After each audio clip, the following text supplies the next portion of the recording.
Good morning, good morning, good morning. Let's see what we got going on. Ooh, where you going?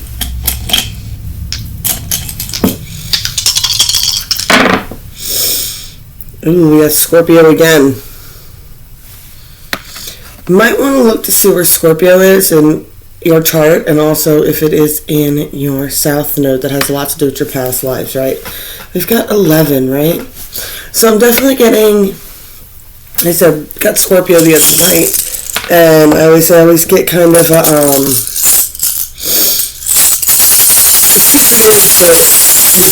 instant planning energy off of Scorpio, right?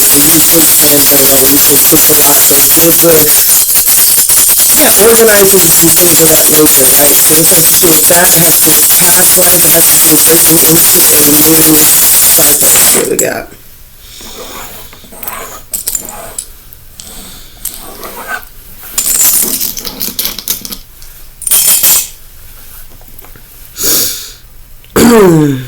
Out in the sun, something that's causing waves, there's someone being cut off, there's a final harvest, decisions being made, a major decision being made, and a masculine here at the end.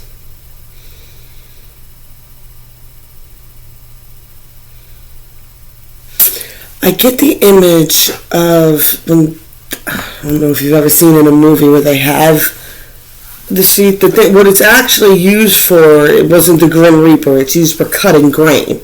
It's for reaping in a harvest. But it also represents death because you're also killing your plants as you reap in this harvest, right? But there's this energy that I'm getting here with the sun, the waves, the sheath, the harvest, and the decision.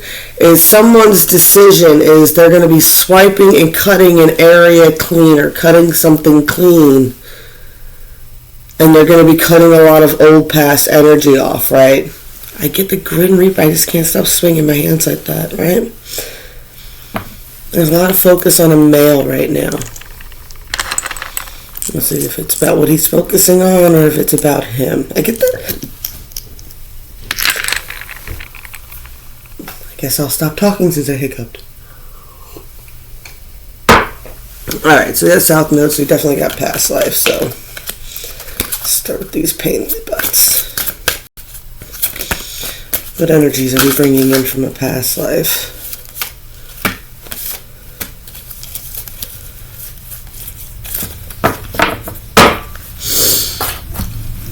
Past lives energies like this is usually just things you have repeated before. We got the Greco-Roman time.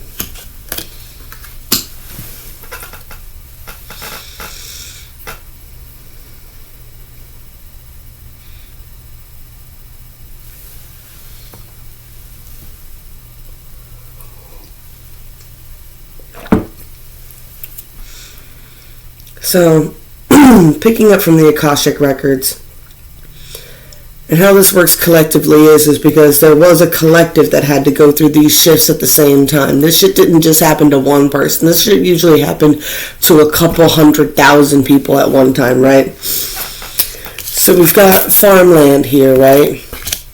We've got the angels and guidance. Angels have been guiding you from this. This could also definitely be a first life, which would create core memories, core codes in the DNA. I don't know how to explain it, alright? I have not the words for you, but this could have been a first life, but it's definitely been, whoever this is has been touched by that angelic energy this whole time. They've been watched by angels the whole time. I'm getting this Greco-Roman time. There's something that happened in this storyline to do with a father, right? The energy that I'm picking up is the father was imprisoned for some sort of reason, and the family had to leave, right? That's what the separation is. Something happened with this father, or this father had to leave or he'd be imprisoned, but there was a removal of a father figure from this timeline.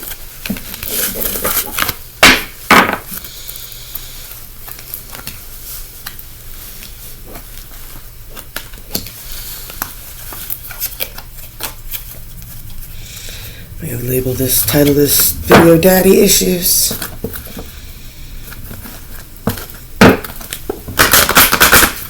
It's a very specific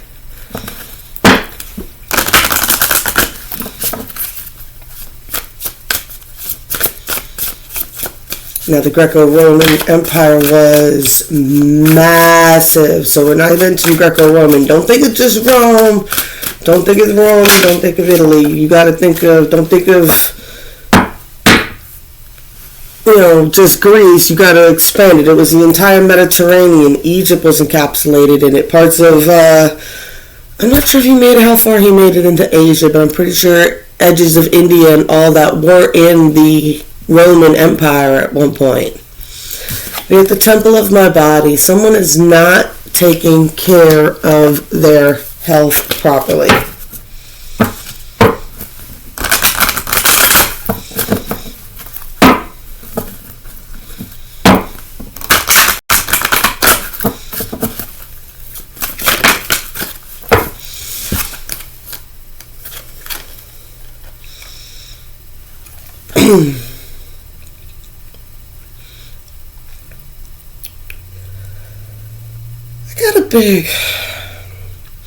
Whenever I see this whale card, I think of these dreams and stuff that I went through with my awakening, and it was like every day.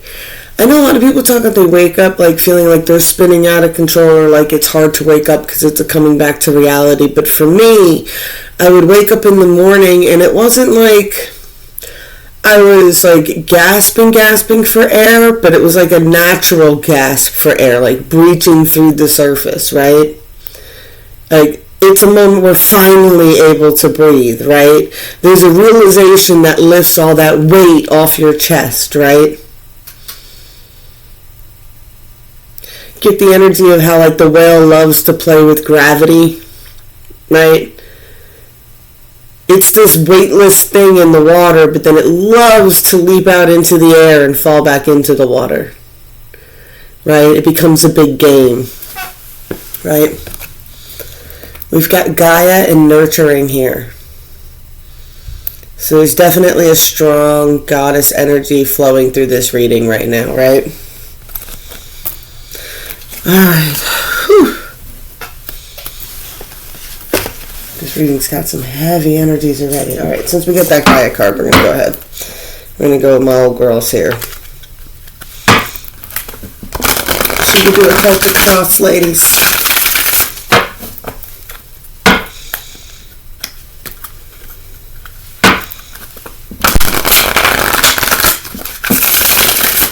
Go old-fashioned.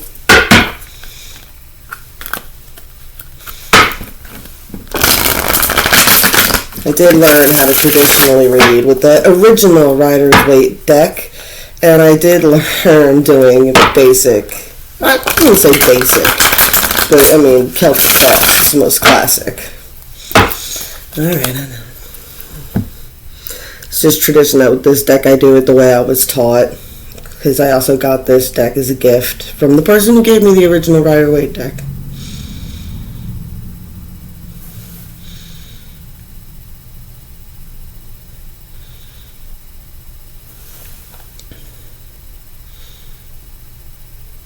This deck will be turning...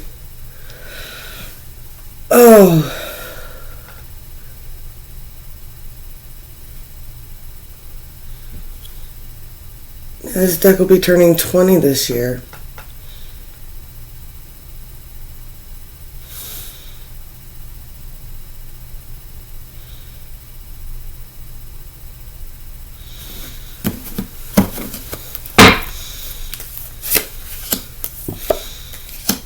Oh, my word.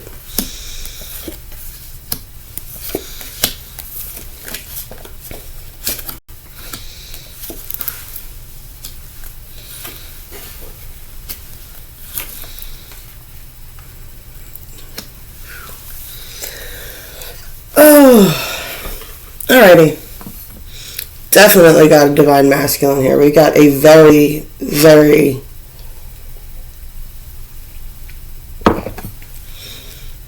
powerful masculine here. That's what I mean. This is an old soul. This is someone who's here.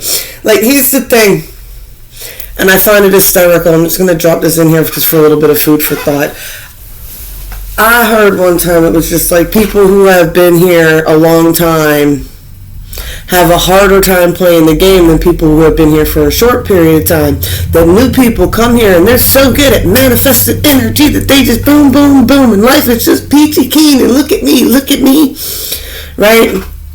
And I'm a star seed. I just came to help this one time and I'm going home, and that's why it's so easy for me. And if you would just understand, and old souls are looking at them like, you just got here and you have no idea what the rules are, what the point is of the game, anything. You just showed up and immediately assumed you knew what you was doing here because you figured out manifesting at some point, but you haven't figured out the game yet.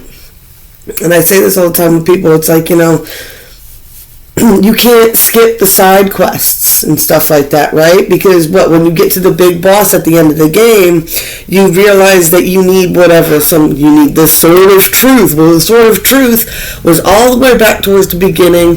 It was a lame quest that you didn't want to go to some random place to get, and you never did it, and you never got this super duper sword because you didn't know that's what the quest was really about. You get it? Do you get what I'm getting at here? Alright, so we got someone who's got a bit of an older energy here. I get that they recognize knowledge when they see it, right? This is someone who's very much in control of their cup, right? We got King of Cups crossed by King of Pentacles, right? I love how the King of Pentacles is over the King of Cups, because of course they would put financial decisions over heart decisions, right? There's a lot of earth and water energy here. This person can come off as mucky, I'm getting. Why mucky? What does mucky mean? Energy. It's two kings, but I'm getting someone who's usually very dirty. Alright, so they could work in dirt. It's very specific. I don't know why I get the word mucky keeps sticking out. That means anything to you, let me know. Alright. What's affecting the overall situation here is Seven of Swords, right? There's a bunch of lies and stuff like that. There's a decision that's been made, right? I like how in this deck the imagery goes a little bit this way, right? You got the Two of Swords, but I left these Two of Swords here, for someone to make a decision, or she's made a decision, right? And she's carrying off these Five of Swords energy, right? She's like, I know there's conflicts and battles in this direction, but I'm not staying here and fighting somebody else's battles, right? I don't know, there's a weird energy with that. But definitely one energy collected up stuff, right? And they're moving on. They've made a decision to move on from something, right? And they left somebody else a decision to make.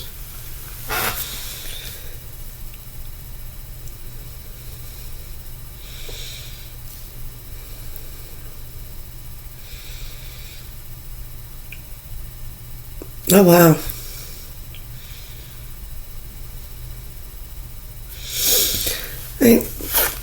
There's definitely a wanting, right? This is past, and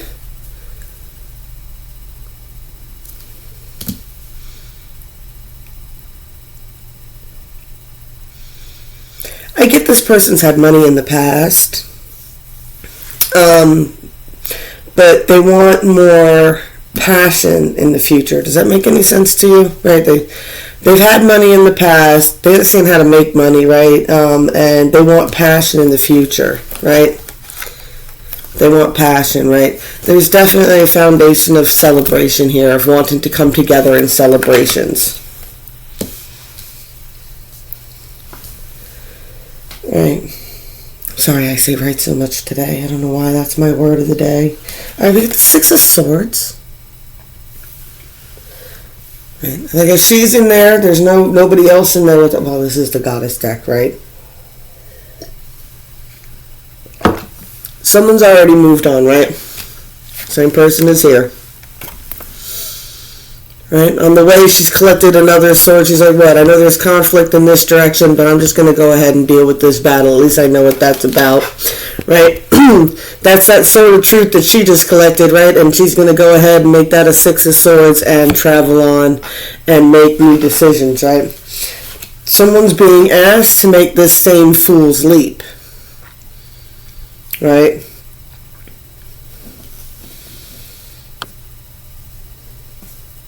I get a sense, right, the king's mind is on this person who's moved on.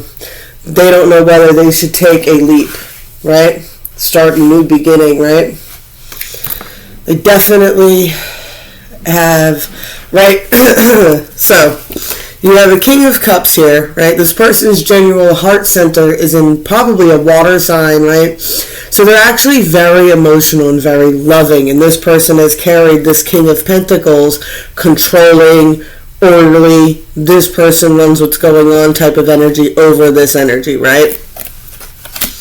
But deep down in them, right, the idea of these new beginnings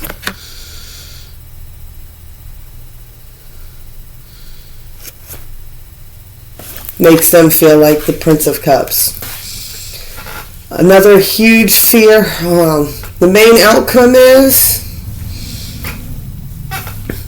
everybody has to make a sacrifice.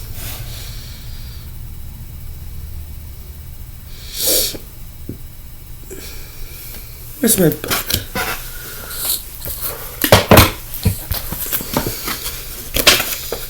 What do we got?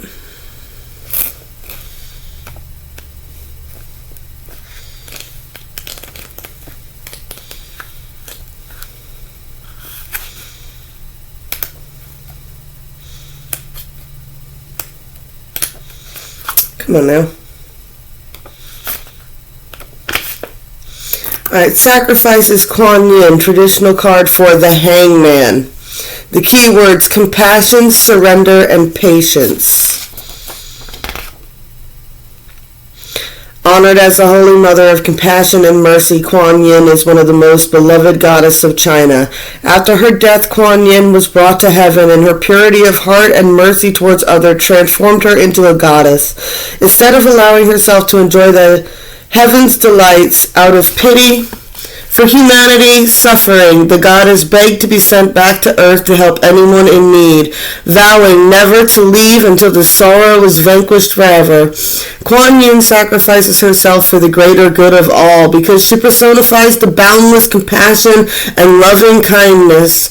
Devotees of Kuan Yin believe that even an act of speaking her name brings relief from pain. Some say that she walks among us still, looking after the many in need of her care. The meaning: a surrender to higher principles, higher goals, self-abnegation, the ability to take care of others in a compassionate, nurturing way, a sacrifice in order to make sacred, to gain enlightenment and empathy. Definitely dealing with star seeds. Sacrifice of giving into purpose. I really say purpose is just being who you are, wherever you are. And that's why grounding is so important. When you're grounded in who you are, then you are living in your purpose.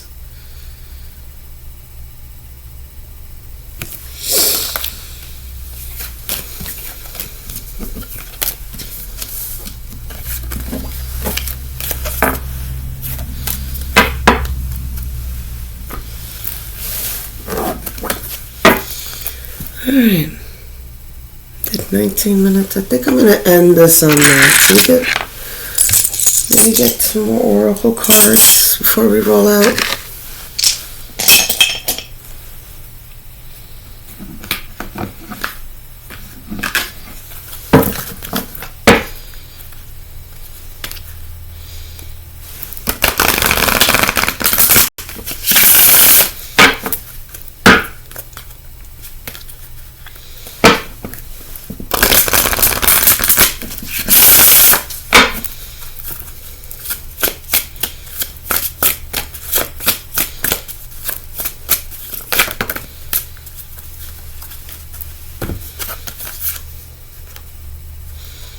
No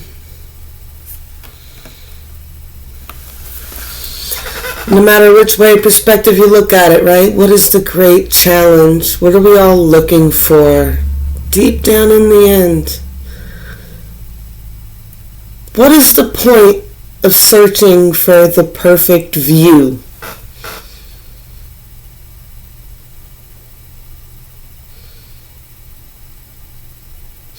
Blessed be all those who walk these weird and winding paths with me. I love y'all, and I'm going to be back in a little bit, I promise.